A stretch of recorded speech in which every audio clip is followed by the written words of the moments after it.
સુરતના બડોદ ગામમાં પરિણીત યુવકની હત્યા કરી નાખવામાં આવી। બ્લૂટૂથ આપવાના મુદ્દે તકરારમાં યુવકની હત્યા કરી નખાઈ। કાતરના 10 થી વધુ ઘા ઝીંકીને યુવકને મોતને ઘાટ ઉતારી દેવામાં આવ્યો। બે માથાભારે લોકોએ યુવકની હત્યા કરી નાખી અને બ્લૂટૂથ હત્યાનું કારણ હોવાનું પત્નીએ નિવેદન આપ્યું છે। મનીષ અને અન્ય માથાભારે શખ્સે તેની હત્યા કરી। વડોદ ગામના હેલ્થ સેન્ટર પાછળની આ ઘટના છે। આ મામલે પાંડેસરા પોલીસે વધુ તપાસ હાથ ધરી છે।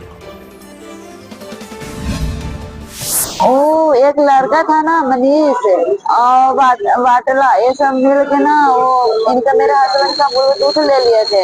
सही बोले ना कि मेरा ब्लूटूथ दे दे, तो वो बोला ना कि आप हम तुमको यहाँ पे ब्लूटूथ देते हैं। अब बुला के ना लड़ाई झगड़ा के कारण ना मेरे पति को गला काट दिया।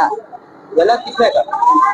मनीष नाम का। जब मनीष के ऊपर पहले भी कुछ गुना ही है? हाँ हाँ, और राजेश बहुत सारा 3 लड़का थे।